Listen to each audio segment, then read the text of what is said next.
Now, when Kevin Webber was diagnosed with terminal prostate cancer, that was in 2014, he was given just 2 years to live. Instead of dwelling on his fate, he decided to live every day like his last and began running marathons.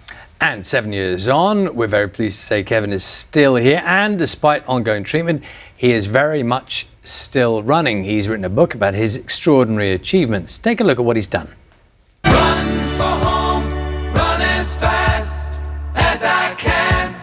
Whoa, running man, running for home. Run for home, run as fast as I can. Whoa, running man, running for home. Run for home, run as fast. Delighted to say that Kevin joins us now from his home in Surrey. Morning to you, Kevin. Just looking at that little film we had then, people won't believe what you have been able to achieve over the last few years. How are you managing to do all of this? I think whenever you get some bad news in life, for me it was a sort of terminal prognosis, you have a choice, don't you? You can be a victim or you can get up and go again, and I just chose to get up and go again. Every day's a gift, so why not use it? Take me all the way back, Kevin. Take me back to the time when you were diagnosed and what you were told back then. So it was 2014, I had some minor symptoms of prostate cancer. I'd just been getting up at night for a wee. I went to the doctors, like most men don't do, and after a whole load of results and of tests and biopsies, I got told I might only live 2 years, if I was lucky 3 to 4. And of course I was with my wife, lots of tears, and that went on for about, I don't know, about a month I guess, or a month or so. And then, if you like, my epiphany was when I had my first day of chemotherapy, and the next morning I got up and went for a run, because that was the day I decided, victim or live. And you know, when you get a problem in life, you have a choice. You can be miserable, or you can be sad, or you can be really happy rather. And when you look back in life, you'll never say, I wish I spent more time being sad or miserable. You'll actually say, those days I wasted being miserable, I'd much rather have been happy and gone done good things, met people, created memories. So that's kind of what I chose to do, and I did it through running. Well, Kevin, it's Charlie here. Lovely to see you this morning. I'm glad we've caught you for a moment when you're sitting still, because it seems like you never stop. Can I ask you about how the family react to all these things? And I know you talk very positively about, actively doing things. That moment of the diagnosis, I know you've got 3 children yourself. I mean, how are they with everything you're doing? I think at first they were a bit horrified of some of the races I was going to do in the Arctic, in the Sahara, but I think they've all realised that a happy dad is much better than a sad dad, and it gives me purpose. I think a lot of people get ill, or even people who aren't ill in life, they actually lack purpose. They go around their daily job just doing their job. For me, I have a purpose. That's to raise funds and awareness for Prostate Cancer UK, and every day, I mean literally every day, I feel I do some good. So why would I want to stop doing that? Well, it's a very good philosophy, Kevin. Can I just ask you, I know you have literally just got back from some, on the face of it, it sounds like an horrendous challenge, but you're just back. So what was that? So the Marathon des Sables is a multi-day ultra marathon in the Sahara Desert, and it was the only thing on my bucket list. I've run it 4 times. Last week would have been the 5th time. However, unfortunately I got ill the day before it started, and although I started the race, I only managed a mere 15 kilometres of a 250 kilometre race. It was very brutal. The temperatures were above 50 degrees centigrade in the shade. Unfortunately, one person died on the race, and I spent 2 days in a sick tent on drips. But I'm back. It's no point being upset about it. It's gone. I'm back. It's next March again. I'll be out in the Sahara again to do my 5th one. Wow.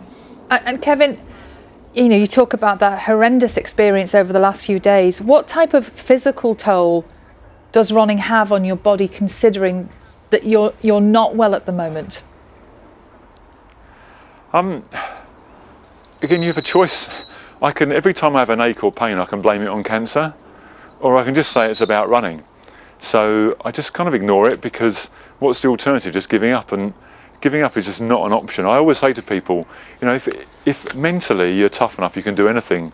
I appreciate one day physically I won't be able to do it anymore, And I have this expression I say to myself, never create a new regret.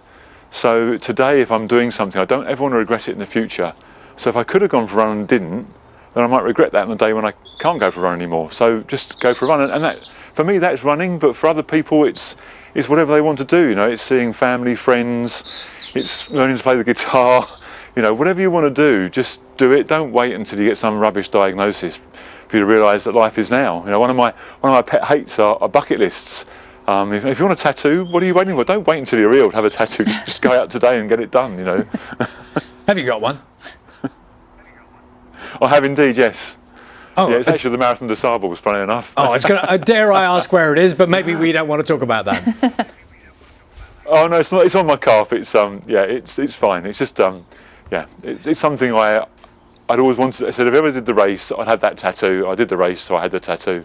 And I know, Kevin, one of your mantras is about you know, men and their health is a subject we talk about quite a bit, and their reluctance to you know, ask questions or go to the doctor. That's one of the things you're very keen to impress on people.